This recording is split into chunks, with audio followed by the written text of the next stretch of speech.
I've already revealed quite a bit about the plot of American Evil. I posted like the first 1,000 words or so on the website. I've given like a brief synopsis. You can like read that on the author page on Amazon. Pre-order link in the description. I talked about this a little bit, but I do think it is time to talk a little bit more about the antagonists and what they stand for and what American Evil is supposed to be about, right? It is essentially one man's quest to liberate this town from an evil force that hangs above it. The evil witch coven, the Ignis, right? Uh, this group of people, men and women, in the Codyverse, both men and women can be witches. Well, of course, okay, this is something I've been low key about for a long time, but like, yeah, witches. The term witch in the Codyverse is technically a unisex term, although generally it's more like geared towards women. Something like 95% of witches are female, and the meat and the reasoning for that is that like women are just naturally better at magic.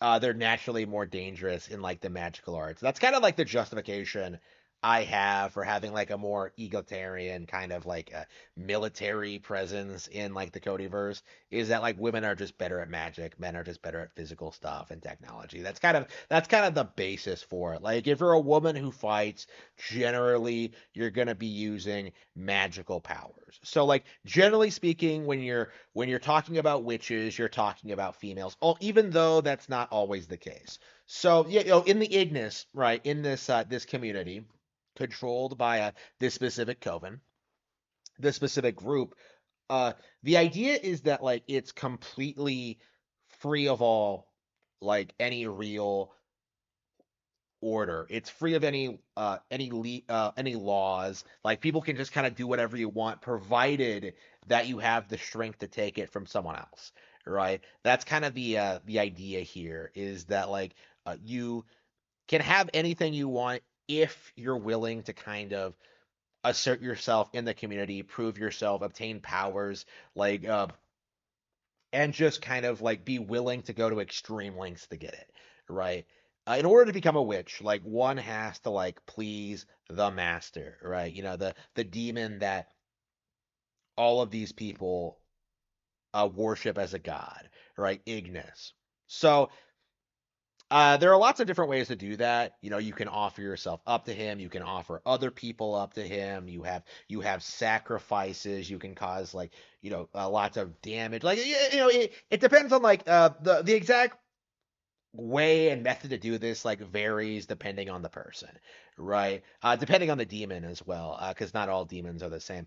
But like for Ignis, like he really revels in like violence and destruction and really really values his underlings to partake in all kinds of like depraved acts of sex and violence essentially, like extremely depraved. You'll a lot of people are like giving me flack for like sexual content in some of my other works.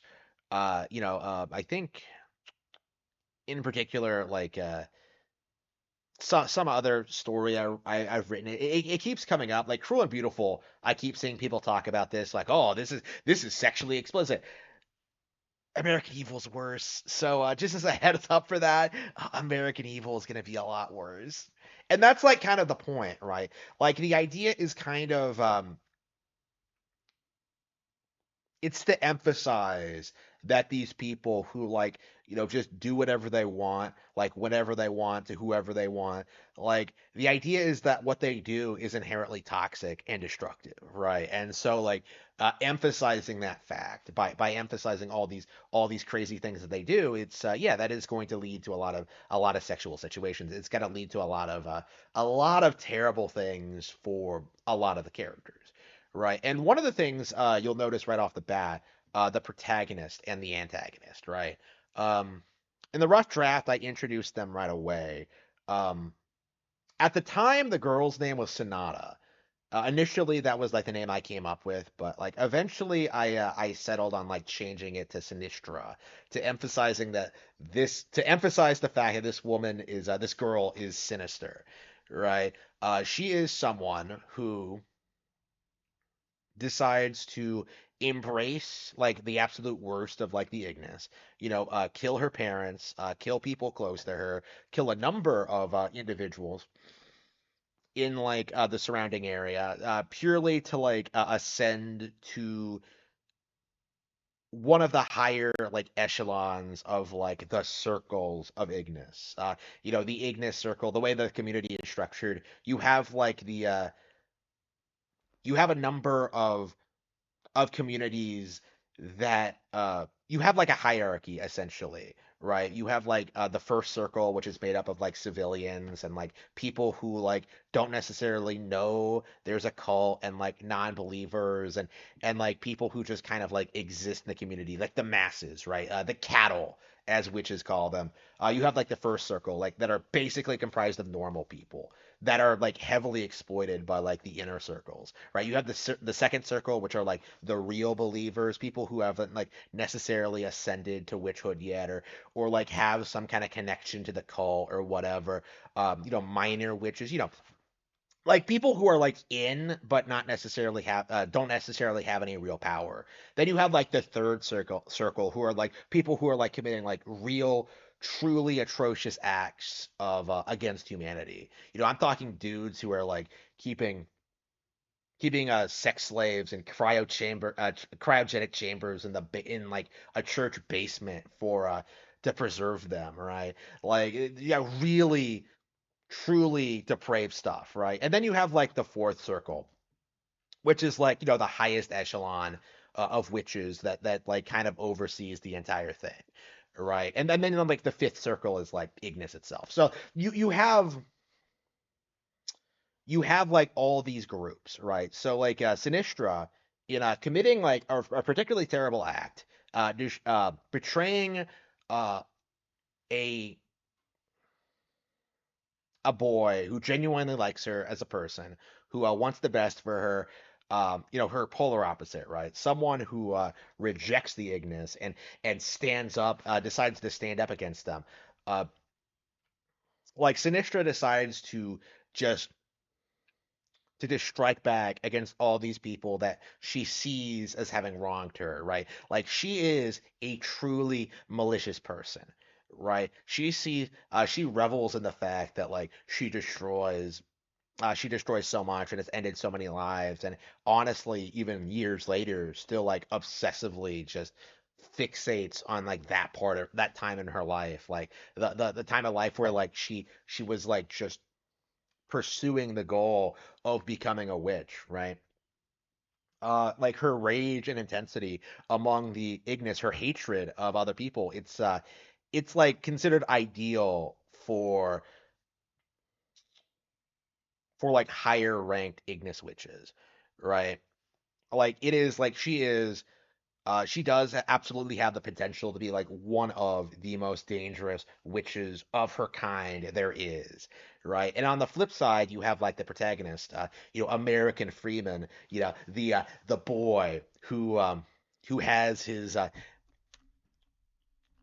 entire life destroyed by this girl, like deciding to become a witch, like doing everything he can to like rally the people around him, to like warn people about the cult, and like of course like the corrupt police force come after him because like you're not supposed to talk about the cult, right? And that leads him down this path of like like leaving the community, learning how to fight, like getting involved with these like other people who like also want to defeat the Ignis.